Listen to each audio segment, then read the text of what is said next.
Well, I guess it's that time now. Hold on. 1 second. 1 second, guys. If probably no one watching immediately, but okay, that's good. All right, let me see if I can hear myself real quick. Hold on. Oh, okay, sounds good. Sounds good. Yep. What is good? What is good, people? It'll probably only just be me and my alt on here for now, but if anyone else joins, welcome. I hope you guys enjoy having a good day. Clearly not my normal setup. I'm on vacation right now in Vancouver, so watching this shit, you know the vibes. But I love you, Diantha. Anyways, don't Diantha, do not Diantha mute the shit out of this. By the way, if you're planning on watching it, because I'm gonna give my full on spoilers, all spoilers here, take on the movie.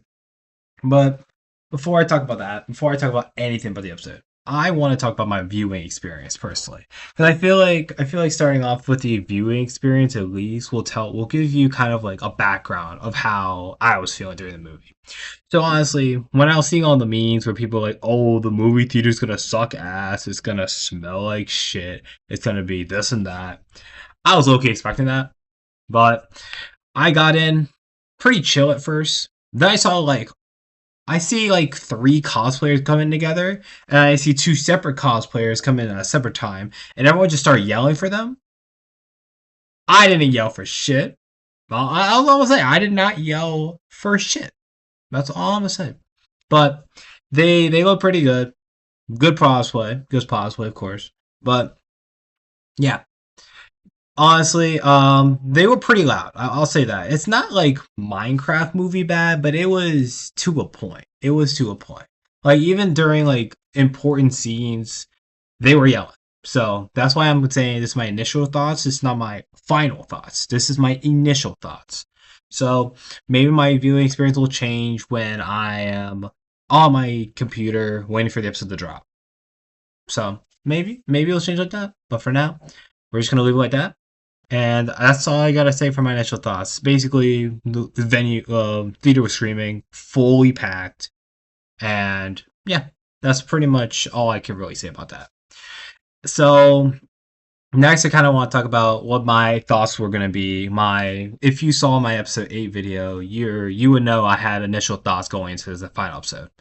Right at the bat, they kind of cleared everything I kind of wanted. Like we got Jack's backstory, we got conclusion with Jack's abstraction, um we got Ribbit shit, we pretty much got a lot of things. Not everything.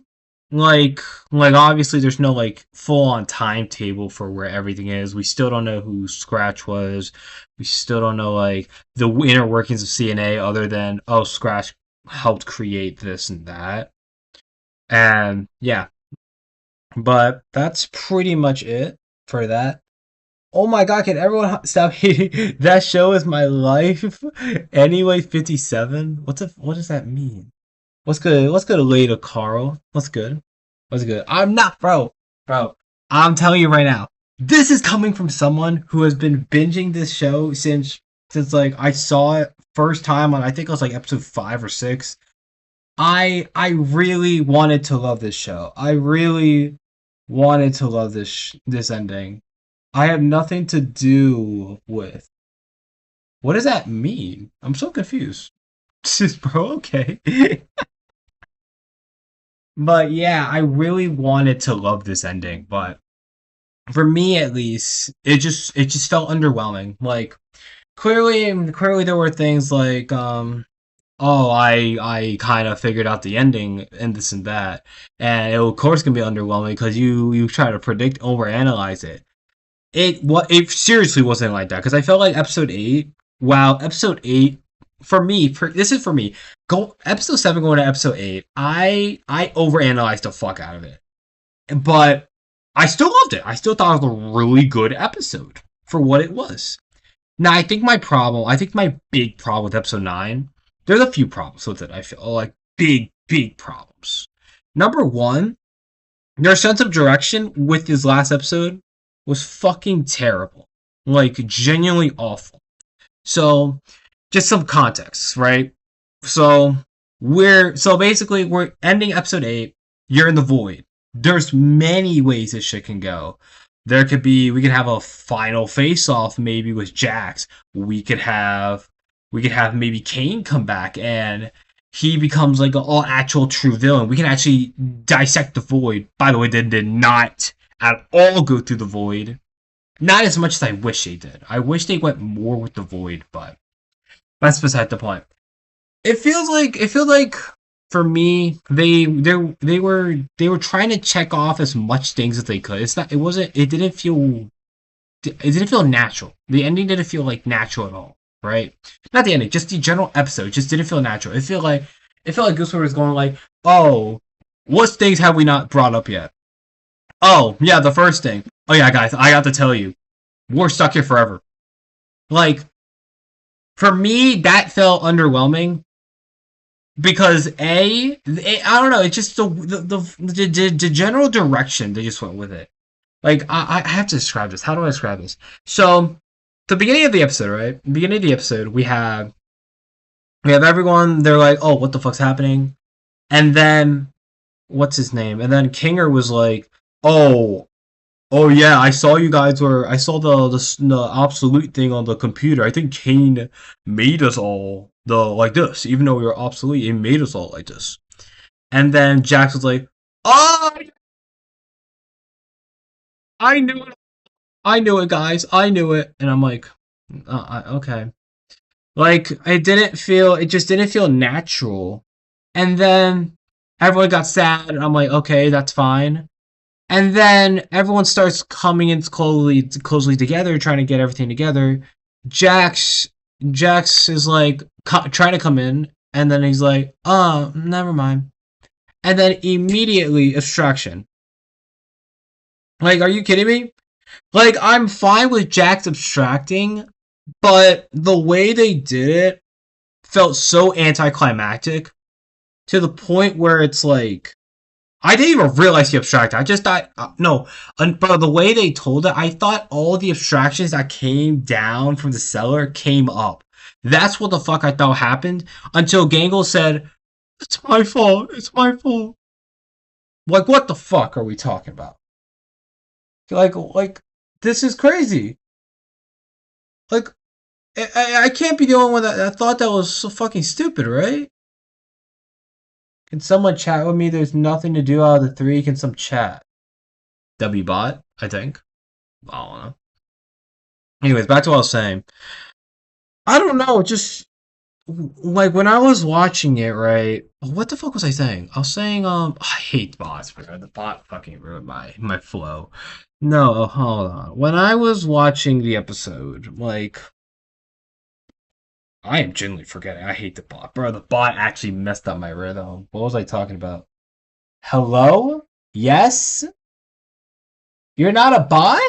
Then answer me, bro. I said, "What's up?" And then they're just like, "No, no, no one's interacting with me." Bro, what's up? What's up? Have you seen the movie Carl? Or Car? I hate a car? What's up? Okay,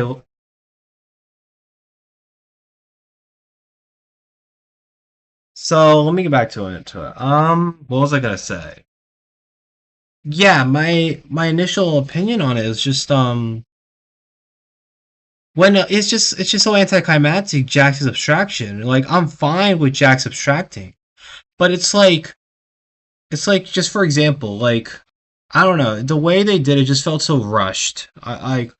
You didn't drag him. You set up Jack's abstraction. I think since like episode 5 or 6. You're slowly building it up. It's something's gonna happen. Something's gonna happen, and then wait for it. Wait for it. That's it. That's it. It's just like it comes out of nowhere in a way that doesn't feel satisfying. That's number one. That's immediately where I was like, oh shit. this is checkmark city. We're just checking shit off the box. Like, everyone knew this was gonna happen. We're just checking off the box because Gooseworks knows they had too much shit to figure out within the last episode, and they're trying to get everything rolling, right? And then after that, Pomni's like, "Oh shit, let's go figure this shit out." Then she suddenly hugs Jax, and we get into his core memories, which that shit makes sense. It pretty in my mind, they didn't really explain abstractions either, but from what my personal understanding of it is like they go mentally insane, right? That's my general thing of it, right?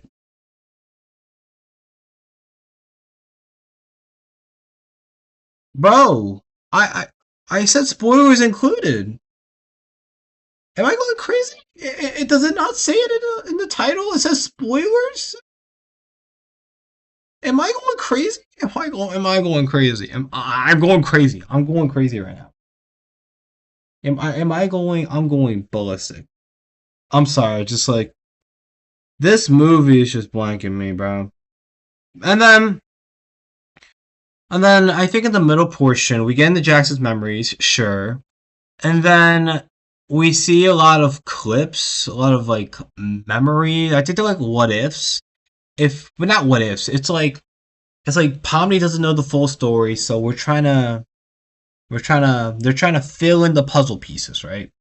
So they're using the current characters for Ribbit and Jackson's backstory. So we figured out all that. That's what the first part of it was. And after that, we see they're all in a room, and then the Jacks on the piano. Yeah, they try to do all this shit. Bro, another thing I hate about the movie, I think they did way too much fan service. They played up to the fans too much because they knew how bad the fan base got when people like starting to like disagree and shit. So they play to the fans too much. And honestly, that's why a lot of the jokes just did not land for me. It just they played a lot with ships and like Jackson a maid. I think like at least 4 or 5 of the jokes are Jackson a maid costume, and how I this is a gender standard. Like I'm fine with gender jokes, but if half the fucking movie is gender jokes, come on. Like I'm fine with one or two here and there, but like it feels like it's so much of the movie, and it's like oh my god. Uh, okay, no, I watch another vid. Sorry. My bad. My bad. I'm just going like trying to deravel my thoughts. So we get all that, we get all those jokes out the way, and then Jax, who is playing the piano, the one who's showing his real self, we see him chained up. Look at the memories. And I'm like, sure. Well, let's look at the memories. Let's see if Jax has any redeeming. I also believe this movie. I can see why people may cry to it. I'm telling you right now, if you hate Jax, you're not gonna like him after this. I think Jax got done super shitty, and I think that was. I really hope that was the point. I really hope the point was, oh, he's a shitty person. He thinks he's a shitty person that can't be redeemed, but everyone can be redeemed. Everyone can have a second chance. But they try to make this all emotional and shit, bro. If you hate Jax, and you see this shit and you're just like, oh wow. Ribbit was his first friend. Ribbit was the one who got him here. Ribbit was the one who started pretty much loving him. Ribbit showed her entire backstory, like all her troubles and shit. And Jack shows her his stuff, and then he's like, "Oh yeah," and then he's like, "Oh fuck, I'm oversharing. Oh shit," and then he just pushes away to the point, to the point where Ribbit abstracts. And honestly, if you want to create a flawed character who fucked up, that's fine. But don't act surprised when people don't give a fuck, right? Don't be surprised when people don't give a fuck that Jax is going through this emotional arc. Like, sure, the main cast might redeem him. I don't agree with that. Like, Gangle should have redeemed him. Like, I don't think Zubul should redeem him. But That's just me. And the thing is, I think the problem is they rely too much on Jax trying to redeem himself. Or try, at least we have to try to redeem him, try to at least feel for him. But the problem is, I don't fucking feel for him. I can't feel for Jax when he's this much of a shitty person. Like, obviously we know why he's a shitty person, but that doesn't mean I can like suddenly, oh shit. I'm like I can't do a fucking 180 and be like, oh yeah, Jax. Like, come on. Like, this shit is fucking stupid. It's stupid. It's fucking stupid. It's stupid as shit, dude. I think that was a big part of the movie, and it was fucking bad. It wasn't bad, but it resolved Jackson's character technically, but for sure as hell didn't make him likable. Didn't make that part like I was sitting there and I was like, are you seeing this shit? And the people, bro, okay, see you. Thanks for stopping by, Car. Sorry about the outlash. I was low key like stupid. Have a good one. Uh, where am I gonna go with this? But yeah, I think right at the bat, if you don't like Jax, this movie is not gonna make you like him. But if you like Jax, then you'll feel for him. Like, I can see why. I think I forget who said it. It was either Gooseworks or Jax's voice actor. I feel like you are gonna understand why. You're gonna understand why Jax is the way he is. If you don't like Jax now, you're not gonna like him after the movie. If you do like Jax now, you're gonna like him after the movie. It's pretty much you. The opinion just doesn't change when you go into the movie. And great, and you're sometimes you're thinking to yourself, "Yo, this is a pretty good movie." Too bad there's fucking 15 minutes left. And in my mind, I'm like, "Oh shit, 15 minutes? What are we doing with that?" And I see Kane, and bro, when I saw Kane, here's what I initially thought. I thought, bullshit plot armor. How the fuck is he alive? But then I thought for like a few seconds, I'm like, maybe he had a kill switch. Maybe he had something. Maybe he had something that made him alive. Movie doesn't explain that, by the way. Movie does not explain why Kane's alive. Like, you have to kind of guess why Kane's alive, which is kind of bullshit. But you kind of have to you kind of have to reason with yourself why Kane's alive, right? So Kane's alive. Kane realizes his fault of his ways, and apparently the blue AI was the villain. Like, I think I don't even know how you explain it, dude. I don't know because here's my here. Like, how do you explain the red egg? How do you explain the start of episode 8 then? Like, the blue AI. Oh, welcome back, bro. Welcome back. And then you see it, and then it's like, bro. And it's like, what the fuck? It's like, how is the blue AI the villain? Like, how? There's no like the story doesn't give any hints that the blue AI is the villain. Like, in my mind, they want to make Kane, who is the red AI, want to seem likable for the end. So they just threw it out there. Since the blue AI is not a real character, it's a figment of it's a figment of its personality. They're just like, oh, let's put the blue AI as the villain so we can make Kane an actual redeemable and likable character. That is what I got out of that, right? Because here let's go through this real quick. If the red AI, let's look back at the start of episode 8, right?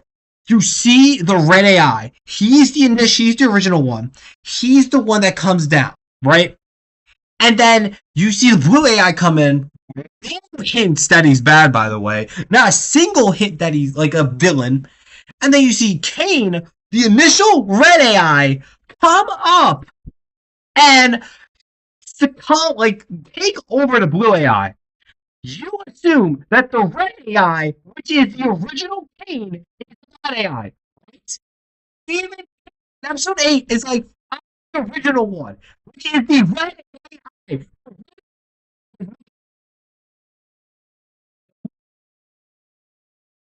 Dang. For the guy.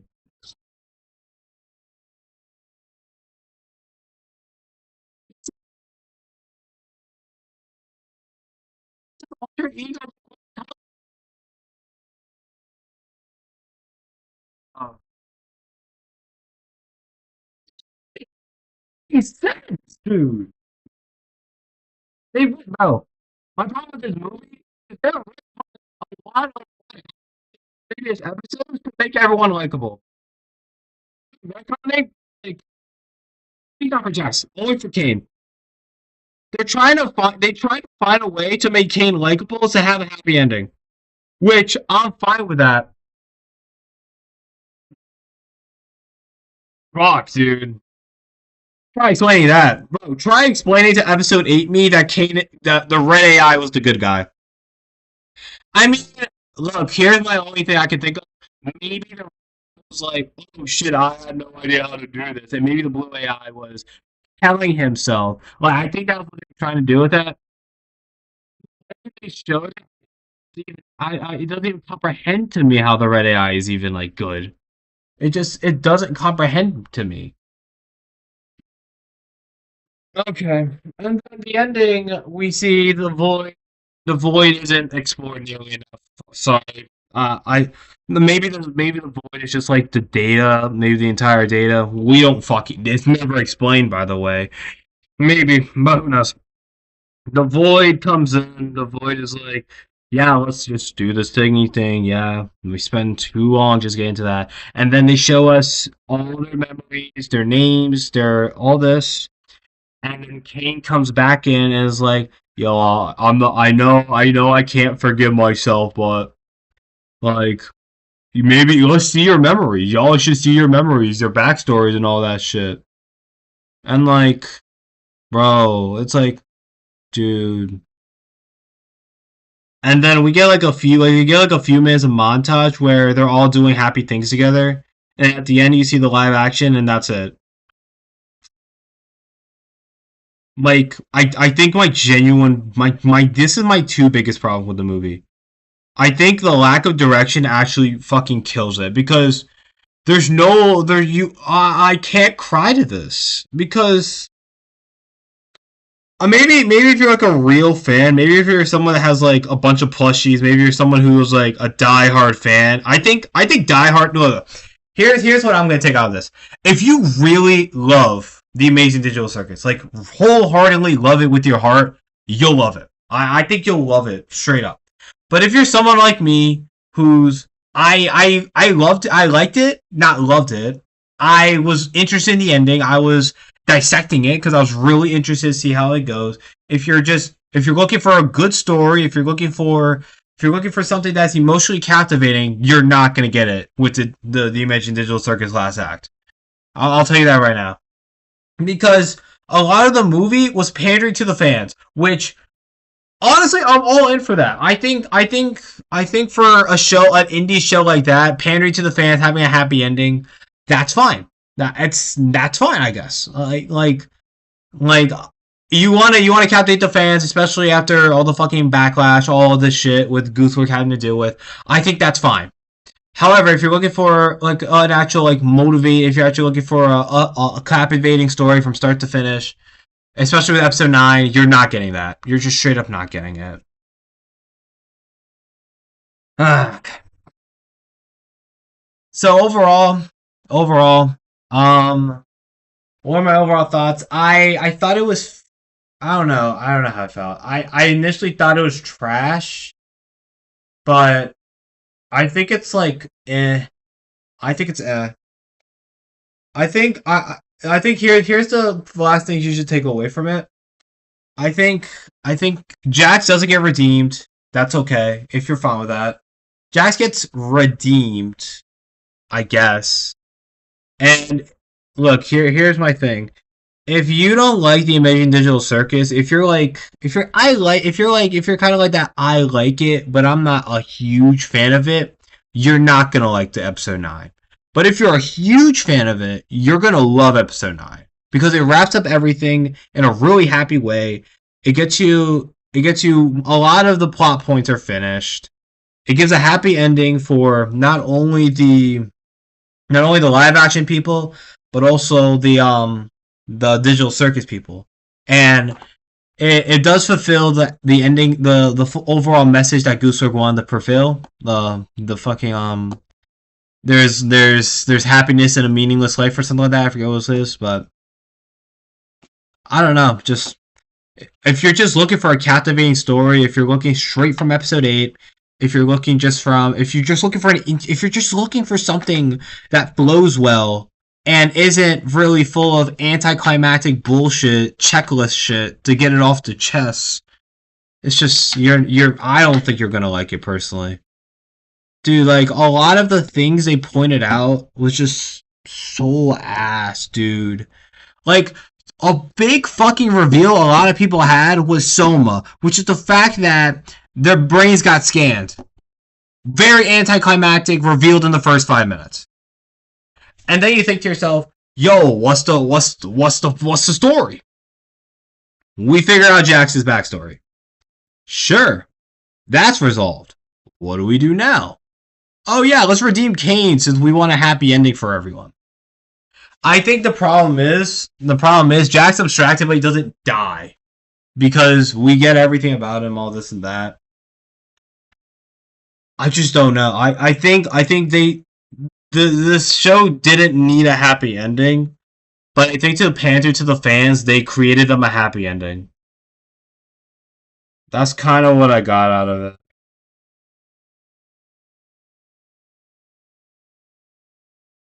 Uh,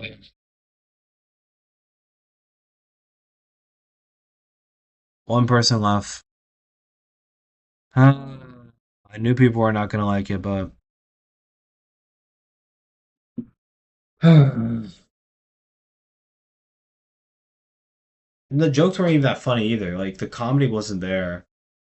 I think the comedy was also the problem too. Like I didn't really mention it before, but again, it's one of those. If you've been in the fan base for a long time, you'll really like the humor. If you haven't been in the fan base for that long, I think you'll find the humor very mid. I don't think the jokes really land that much. They try to go for too much. Again, pandering for the fans.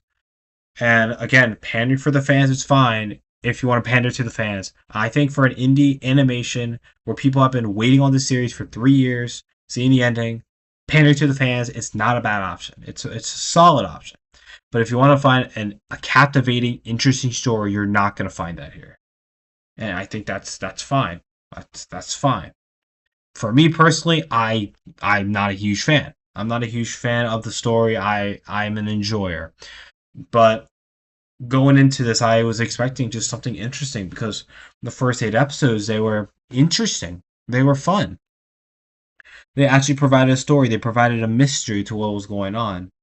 But then at the end, it's just like they just stripped all of that away. They stripped all the emotional value away. Oh, happy go lucky! I have to redeem all the characters. We need our backstory. We need our this check mark, check mark, check mark, check mark. It's like, come on, man.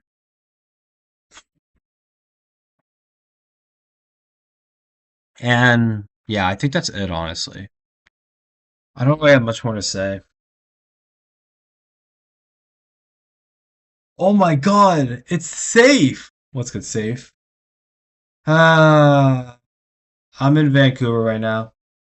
I'm watching the Amazing Digital Circus. I watched it. I watched it. So just giving my thoughts, just ranting off. I'm about to finish actually. I'm about to get off.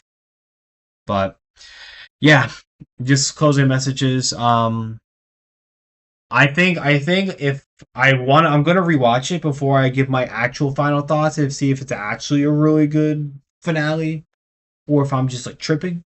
Maybe it was just my experience. Maybe it wasn't the best experience at the theater. Maybe it wasn't anything crazy, but personally, I think it lacked direction. It felt like more like we're checking off the boxes. That's what it felt like. It felt like, oh, we need to get everything off our chest so we can pander to the fans as much as possible. So they're just like, boom, Soma done. Boom, Jack's abstraction. Boom, Kane back. Boom, memories back. Boom, and then a lot of in the middle, we get a lot of pandering to the fans. Jack's in a maid costume. Zubal Gangle ship. Like, all this shit, dude. And it's like.